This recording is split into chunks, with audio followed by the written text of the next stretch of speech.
Thank you so much for watching our video. Please do not forget to like, comment, share and subscribe to Reality of Islam. ROI की speeches को subscribe करके bell icon पर ज़रूर click करें। जज़ाकल्लाह। बिस्मिल्लाहिर्रहमानिर्रहीम।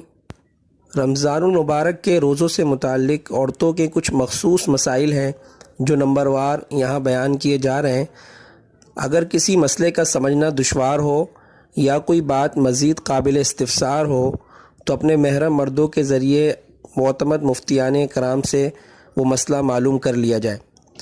Number 1, माह रमज़ान में जब किसी औरत के मखसूस अय्याम शुरू हो जाएं तो इन दिनों में रमज़ान का रोज़ा रखना जायज़ नहीं, बाद में उन दिनों की क़ज़ा करना लाजिम है। जब तक वो क़ज़ा ना कर ले वो रोज़े उसके ज़िम्मे बाकी रहेंगे, सिर्फ़ तौबा व इस्तिग़फ़ार से वो माफ़ नहीं होंगे। इन रोज़ों की क़ज़ा में औरतों में बहुत ज़्यादा सुस्ती देखने में आती है। ये काबिल अफ़सोस अमर है, इसके सद्देबाब की ज़रूरत है और मौत से क़बल ही इसकी फ़िक्र करना और तरतीब बनाना ज़रूरी है। नंबर 2, औरतों का रमज़ान के रोज़े रखने की गर्ज से ऐसी अद्वियात का इस्तेमाल करना कि जिनसे माहवारी रुक जाती है, ये जिस्मानी एतबार से तिब्बी लिहाज से इंतहाई नुकसानदेह होने की वजह से दुरुस्त नहीं। लेकिन अगर इसके बावजूद कोई औरत वो अद्वियात इस्तेमाल कर ले और उसको माहवारी ना आए और वो रमज़ान के 30 रोज़े मुकम्मल कर ले तो ये रखे जाने वाले रोज़े दुरुस्त होंगे। नंबर 3, अगर किसी औरत को रोज़े की हालत में दिन के किसी भी हिस्से में माहवारी शुरू हो जाए तो वो रोज़ा फासिद हो जाएगा, चाहे वो इफ्तार से 5 मिनट पहले क्यों ना शुरू हो, और उसके बाद खाने पीने की इजाज़त होगी और उस रोज़े की क़ज़ा भी बाद में लाजिम होगी।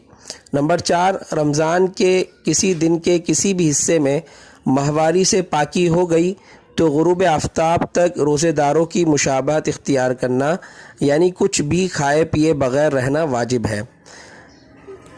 नंबर 5, माहवारी अगर 3 दिन से कम हो या 10 दिन से ज़्यादा हो तो इन दिनों में रोज़ा रखना लाजिम है।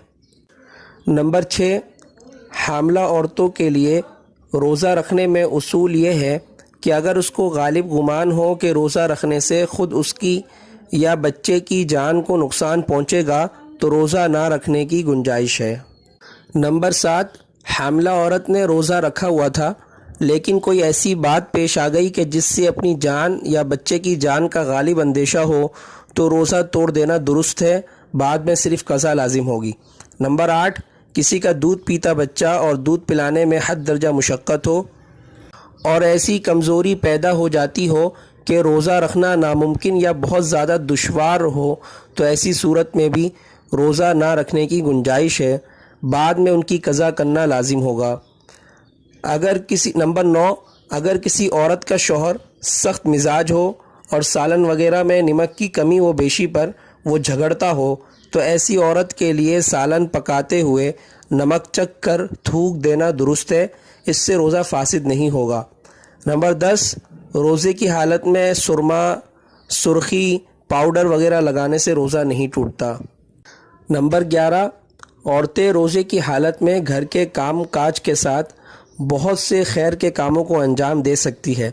मसलन सहरी बनाने के लिए जब उठे तो पहले हस्ब तौफीक 2, 4, 6 या 8 रकात तहज्जुद पढ़ लें, कुछ तिलावत कुरान मजीद कर लें, दुआएं मांग लें, फिर खाना पकाते हुए अपनी ज़बान को ज़िक्र इलाही में मशगूल रखें।